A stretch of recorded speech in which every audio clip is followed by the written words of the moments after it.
Today we are going to start looking at one of my personally favorite topics, and that is consumer buying behavior. We're going to look at it in 3 different segments.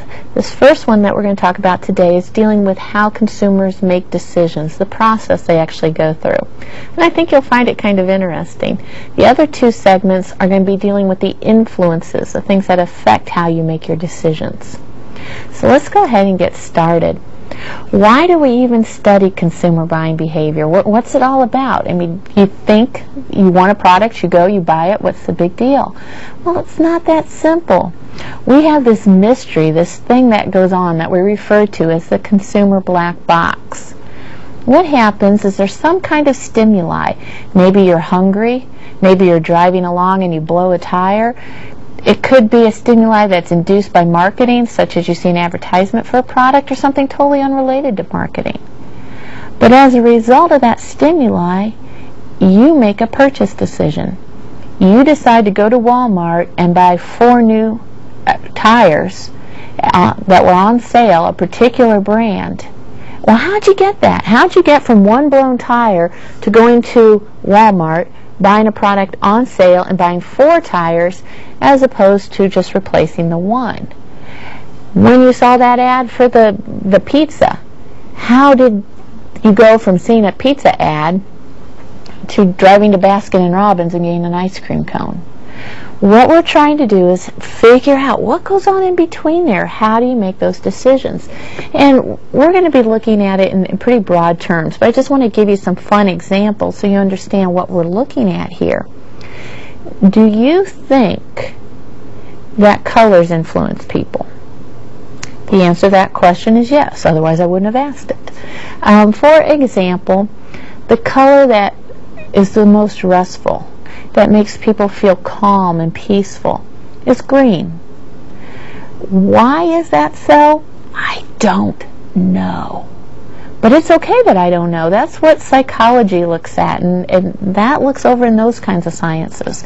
In business, we're concerned with the trend. We're concerned that green has this effect.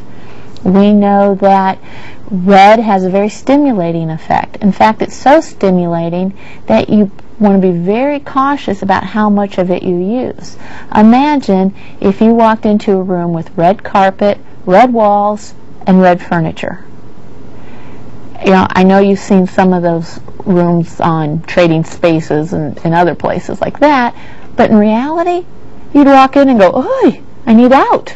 You know, it's overstimulating. So we know that color does have this kind of effect on people. Color that might surprise you, though, is the one that portrays luxury. What color do you think really gets people to feel luxurious and elegant? Gold? Silver? Black? White? Nope. It's purple. Again, why? I hear it's because of the royalty robes, that we associate the beautiful robes of kings and queens. So I'm not sure how we come up with these color correlations, but that's exactly what the black box comes from. We're trying to understand people's motivations and their thoughts and their influences, which they are most of the time totally unaware of. One more example before we move on to the topic, in keeping with our time element here, is that music can affect people as well. Okay. You believe that, I'm sure. However, do you realize how much? Compare the music being played at different restaurants. If you go to a restaurant where you pay one price and it's all you can eat, the music there is going to be a little bit faster. Not real fast, but a little bit faster. Why? Because people chew to the beat of the music. It's true. It's true. You go into the restaurant, you can check that out. You can see that. Their jaws will go up and down. But that's also why they don't play really fast music, because nobody's going to go as they're eating their food. On the other hand, you go to a restaurant that makes their money, their profit, off of after dinner drinks, off after wine, you know, those kinds of things, which are very high profit. They're going to play slower music because they want you to sit there a while and take your time. This doesn't mean that if you want to eat fast, the music will make you go slow, or the opposite. But if you're not thinking about it, if you're not putting specific effort one way or another, we tend to go to the beat of the music. an experiment that was done one time by a high school student, so I'm not vouching for the validity of it, but it's an interesting study. He took mice. He had 30 mice. He divided it into 3 groups of 10. And he had all of the mice go through a maze. On average, it took them 10 minutes to get through the maze. For the next 24 hours, Group A was exposed intermediately to Mozart. Group B was exposed intermediately to Anthrax, which is a heavy metal group. And the third group didn't listen to any music. After 24 hours, he put them back through the maze again. The group that had not listened to any music, they improved their time from 10 minutes to 7 minutes on average, which was good. The group that listened to Mozart, they had decreased their time from 10 minutes to 5 minutes. But the group that listened to Anthrax, they increased their time from 10 minutes to 30 minutes. And he found that they were even bumping into the walls and things like that. Kind of gives a new meaning to the term headbanger, doesn't it? Am I saying that's what you're going to do? No. But again, we're looking for some of these subconscious influences. So hopefully you'll find this study interesting from not only an educational standpoint, but from a consumer standpoint too as well. Let's look today at how we make that purchase decision. Let's look at the process. The decision-making process has 5 very distinct steps. And the first one is problem recognition. Okay. Problem recognition is when you become aware of an unsatisfied need or want. Okay, an unsatisfied need or want. Now, there is a difference between needs and wants. However, for most products, it's kind of hard to classify. For example, is a watch a need or is a watch a want? Well, for somebody who's working where they're not around clocks, it's a need. One of the lectures I do is in a room with no clock. It's a nighttime lecture. It lasts almost 3 hours. I need my watch there. I need to be able to tell if we're on schedule, make sure I get them out on time, etc. But in the other classrooms where I teach, there's clocks everywhere, on the computer, on the walls. I don't need my watch there. So in that case, it's a want. It's more of a convenience. So the product's going to differ for your target market depending on their situation a little bit. But the thing is, we in marketing cannot create needs. We can make you aware of them, but we cannot create it. Let's think about a pizza commercial. You've come home from a hard day at work, you're sitting in front of the TV, and up comes this beautiful Domino's pizza.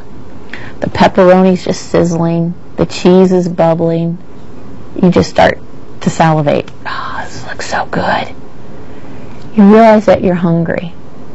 Well, there's all sorts of things you can do about that hunger, but you just realized that you were hungry, and now you got to decide what to do about it. On the other hand, if you saw that same commercial after eating your Thanksgiving dinner, what would your reaction be? It's more likely, oh gosh, no, turn the channel, I can't even look at that, it's going to make me sick. It can't make you hungry, but if there's at least a little bit of hunger there, it can trigger that awareness. So marketing can trigger the awareness in the problem recognition stage, or it may be something totally unrelated to marketing. Like I used in the previous example, you could blow a tire, and you know you need to do something about that tire. So problem recognition means you become aware of your need or want. The next stage then is information search. What are you going to do about it? How are you going to satisfy this issue? And there's 3 different ways that we look at getting information on how we can satisfy it.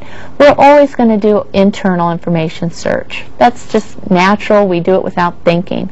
It's basing decisions on our past experience, what we already know, our knowledge. We trust that more than anything. So for my example about the pizza, we would probably just stick with internal information search. What could I do about it? I could order a pizza, I could go up to the refrigerator, I could ignore it. Okay, here's what I'm going to do. The information search is purely internal. But in the example with the tire, for me, I don't have enough experience with buying tires to be able to make a decision. So the internal isn't going to be enough. I'm going to go external. And there's a couple different external methods we can use. We can do non-marketing controlled external methods, which are talking to friends or looking at objective sources, or in my case talking to my husband and say, help, what do I do? Take care of this. Or we could go to marketing controlled sources, which are published accounts, advertisements, information, salespeople, information printed on tags. Those are all things that marketing can provide to help provide information to the customer. Okay, we trust internal first, but internal is actually the least accurate. The most accurate is going to be the marketing controlled external. And the reason for that is nobody knows this product and its limitations better than the manufacturer. So we understand internal is the most trusted, external is the least trusted, but in actuality it should be the reverse. That's never going to change. It's just a fact of life, something we've got to be aware of and live with. Okay, so our information search gives us some opportunities, some ways that we may satisfy this need or this want. So our next step is to evaluate these choices, what we call our consideration set. What do we want to do? Well, we've come up with a list of alternatives, and some of them we've just kind of knocked out. They're just not realistic. They're not ones we're really willing to consider.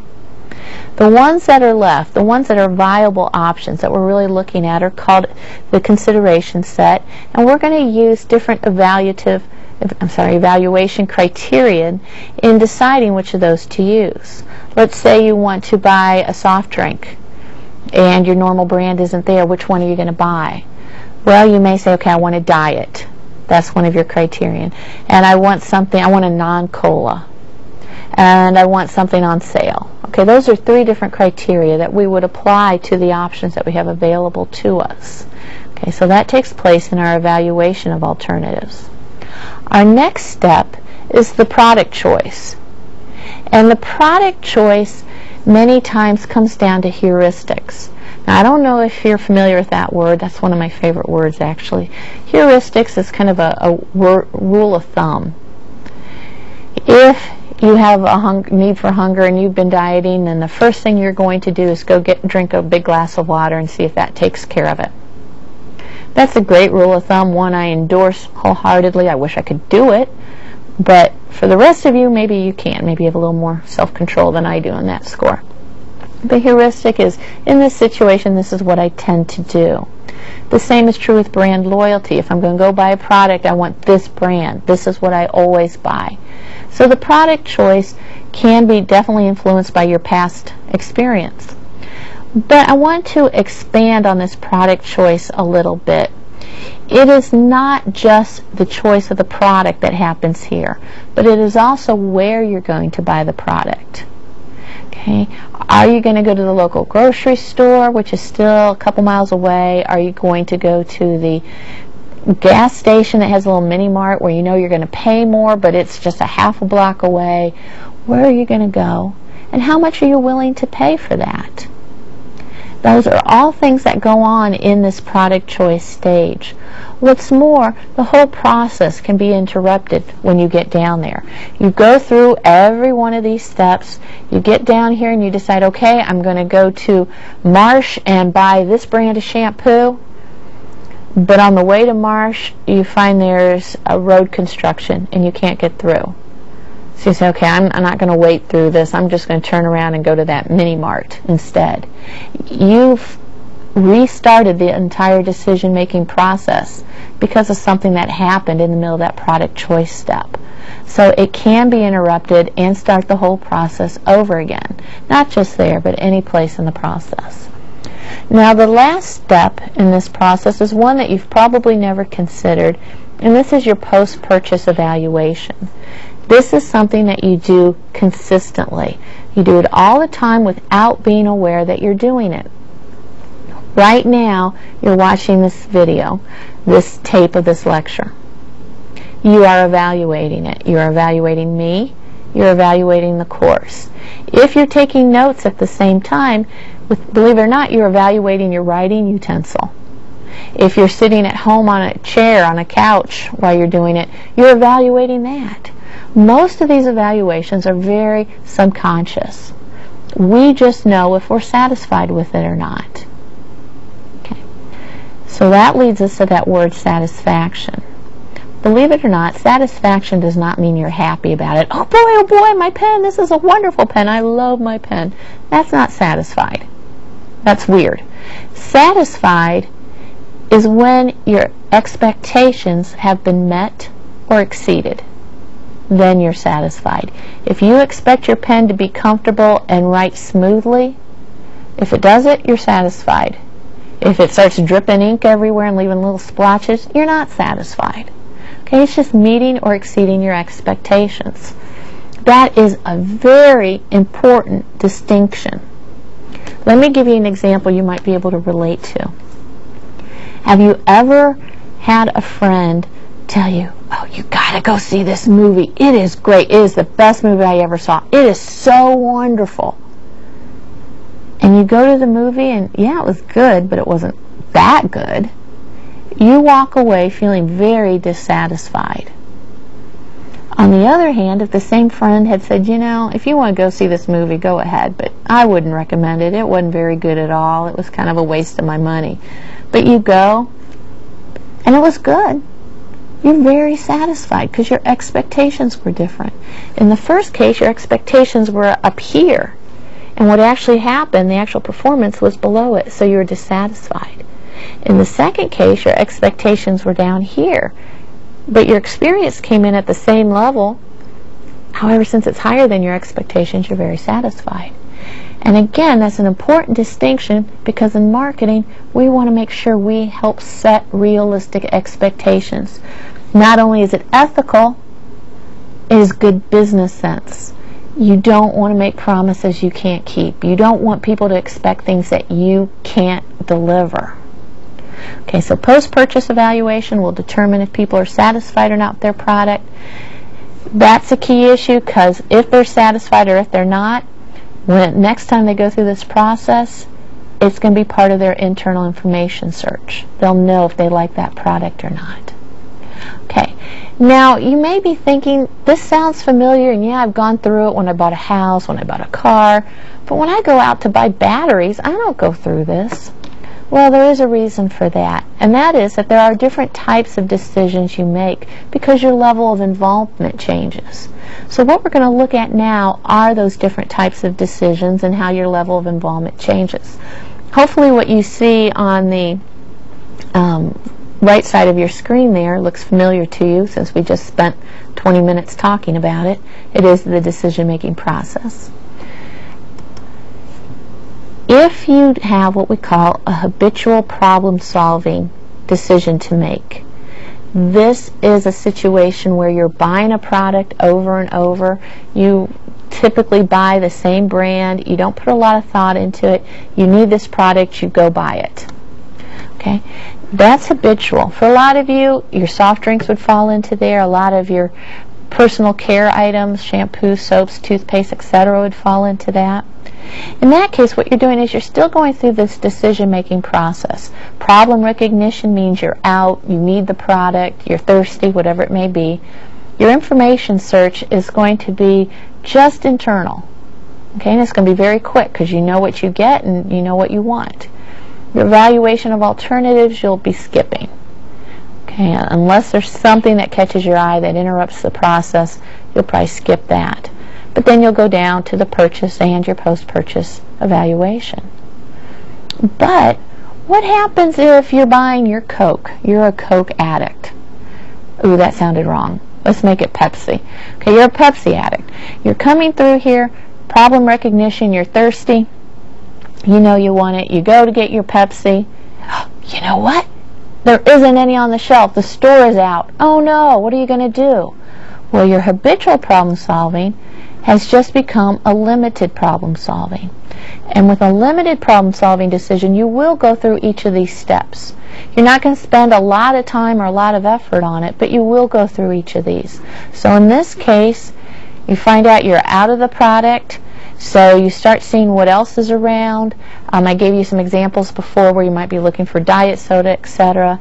You may say, okay, I want the Coca-Cola, or maybe I'll go with root beer, or maybe I'll go with Sprite. But you start evaluating your choices, and then you'll make your purchase decision and evaluation. So in this instance, it changed greatly. Okay? You went from no evaluation to considering different alternatives. One other type of decision making we have is an extended problem solving. And with extended problem solving, you will go through each of the steps in the process. Okay, you don't ignore any of them, and you will spend considerable time and effort on each stage. Consider, for example, if you're buying a home. Problem recognition, maybe you're getting married and starting a family and your apartment's not going to work anymore. You need to get something a little bit larger, somewhere where your kids can grow up, you can get a dog, etc. So information search, you start looking at different areas that you may be interested in. You might check out school systems. You start finding out what's available, what price ranges are out there. Start getting your ducks in a row. You're going to go more than just internal, because you're not going to know enough about that housing market unless you're a realtor. So you're going to probably hire somebody to help you. You're going to be reading the paper. You're going to be going online. You're going to be collecting a lot of information as well. The evaluation of your alternatives is going to be very extensive. You may actually be making lists and writing things out. Your evaluation criteria, you want so many bedrooms and bathrooms, maybe a fenced-in backyard. You don't want to be more than a mile from a elementary school, for example. And then you're going to go through all the different homes that are for sale in that area and compare them to your price range and those other criteria that I listed. Based on my experience, I can tell you will not find a house in your price range that meets all your criteria. It just isn't going to happen. But you're going to find the one with the closest fit, the best fit. And then you will negotiate the process. Something may happen during the process in the purchase stage there that sends you right back to the beginning again, or it may not. You will go through, you buy your home, you move in, and you know in a very short period of time if you're satisfied with that decision or not. So with an extended problem solving, you will go through each stage extensively. Now the last one that we're going to talk about, the last level of involvement, is something so unique that I am sure none of you have experienced. So I will talk very slowly and carefully because I know you've never done it. And it's called impulse purchases. And impulse purchases are when you buy products that you had no intention of planning. There was no forethought. You weren't looking for it. The one that gets me, and I'll be perfectly honest here, and I've used this example in my classes before, but it's true, is I'll be walking through the chip aisle. My son Kyle wants his Cheetos. My son Caleb wants his Chex Mix. So I'm walking through and I'm getting those, and all of a sudden I look over and see that blue shiny bag and those Doritos. They're just screaming, "Eat me, eat me, eat me!" And I can't leave them on the shelf. That would not be kind. So I have to put them in my cart and take them home with me. What may surprise you with impulse purchases is pricing isn't an issue. The product itself isn't a real issue. Promotion isn't a real issue. What encourages impulse purchases are two things. First of all, place. Where is that product located? If in a store it's located near a checkout counter, that's going to have high impulse impact. If it is eye level on a shelf, that will have high impact. But what gets you even more than that is the packaging. If it's an attractive, eye-catching package, that will definitely encourage impulse purchases as well. Now there are exceptions. Obviously, if a product's on sale for 50% off and there's a big display saying so, that's going to encourage it as well. But just for the average product, no special displays or promotions, we want to look at the packaging and the place. In terms of the decision-making process, it doesn't really apply to impulse purchases. You're at the purchase decision before you go through any of the other steps. So it's quite a bit different on that one. So let me sum up what we talked about so far in this segment.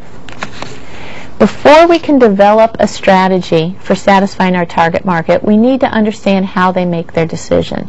We have to understand what's going to influence them, what they're considering, what sources they're looking for information in making that decision.